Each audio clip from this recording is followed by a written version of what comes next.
Okay, Bwana asifiwe. This evening, we are going to hear from Health and Wellness Group. My name is Kanana Eunice. I'm saved and blessed of the Lord this evening. Our topic today will be our topic today, or our theme. It says, let's take up our possessions as we learn to live the new normal. And why the new normal?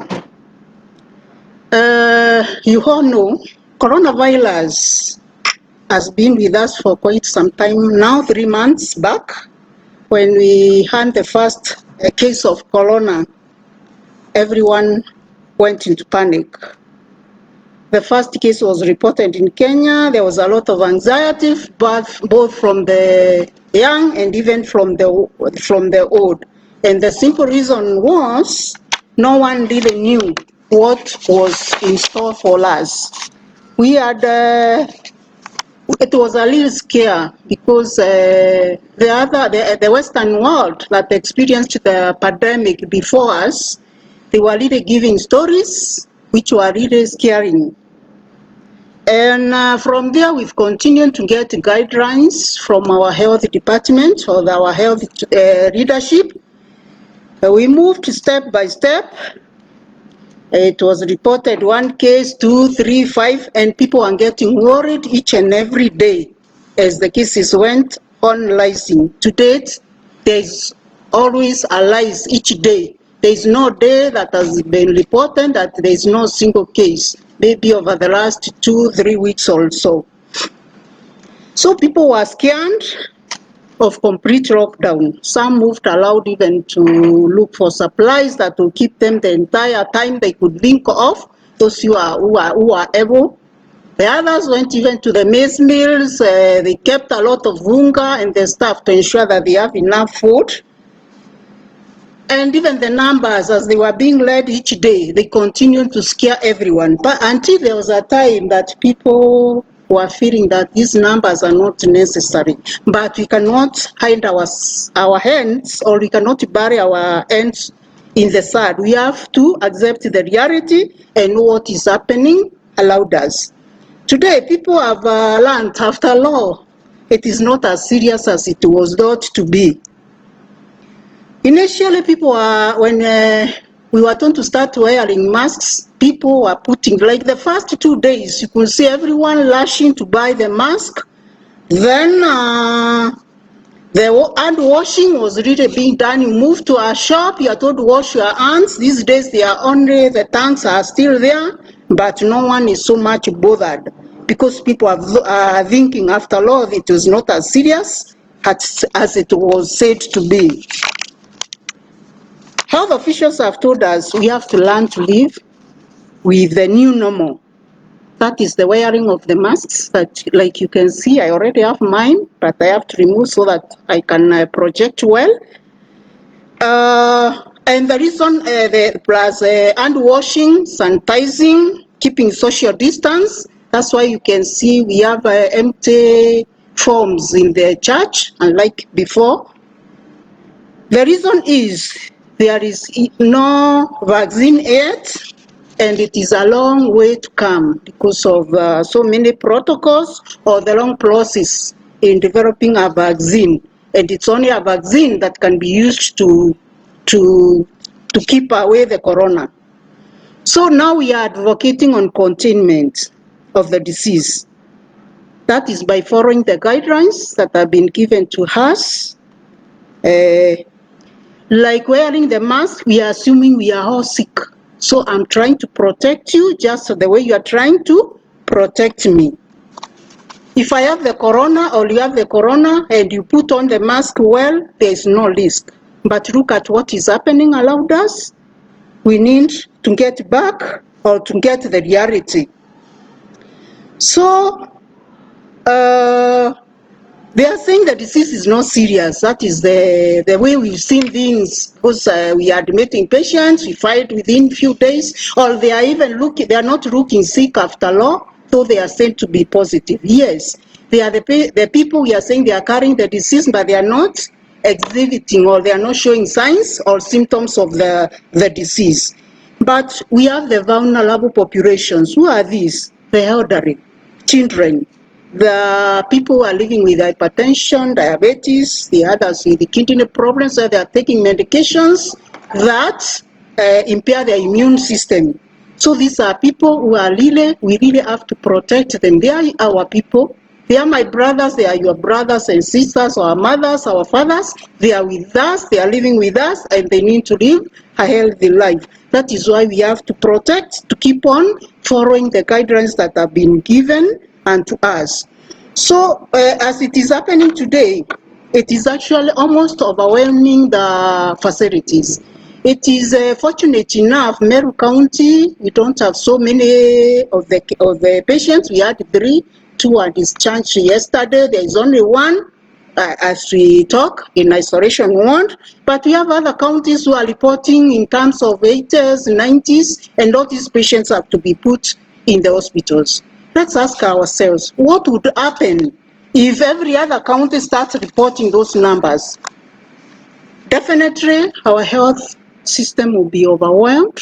That is the health facilities. They will no longer be able to keep our patients in the hospital. What next? These are the patients now we'll have to manage at home. As we talk today, a guideline has been developed of what we are calling home-based care. Home-based care, in that we have to manage our patients who don't have severe signs or symptoms of the disease at home. You develop your isolation, have the patient there, identify someone in the family to take care of the outpatient. How many of our homes are in that position of identifying an isolation room within our homes? They are very few. So it is a real battle that is with us, and battle that we cannot just ignore.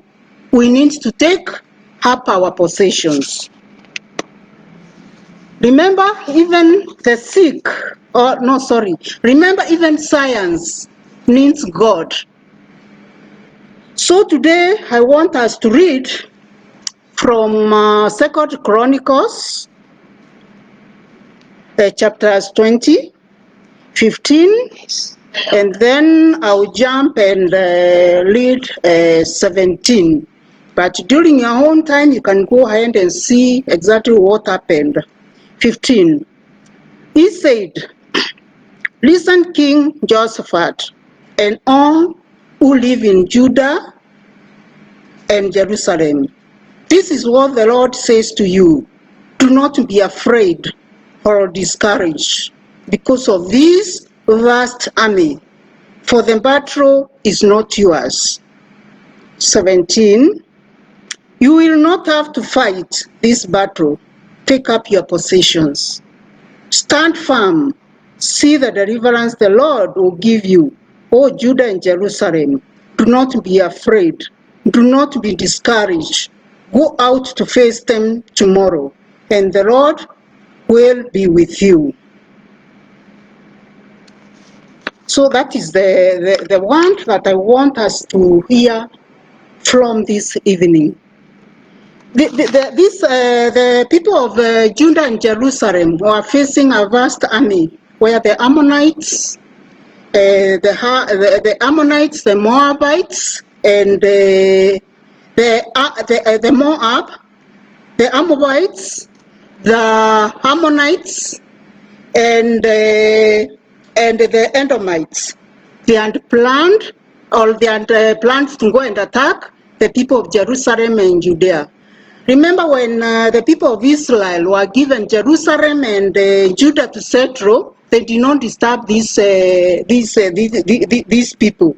But now here these people start now plotting and battle against these people of Jerusalem and Judah. So they were really discouraged. They felt we favored these people. Our God or our forefathers favored these people. They did not disturb them. And now here, this is where this is how they want to pay us, by attacking us.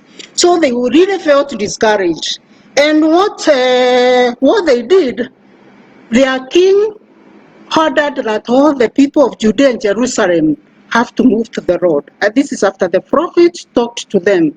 So they went into a period of prayer to seek the guidance of the Lord, to seek the hand of the Lord, because they felt this army was so big for them to fight. But the prophet was sent to them. This is why they were told, this battle does not belong to you. It belongs to the Lord. You don't have to fight. Take up your position. People of God, this evening, look at those battles that we are facing, including the battle of coronavirus or COVID-19. This is a real battle that we have to fight. It's affecting everyone, the small, the big, even the mighty.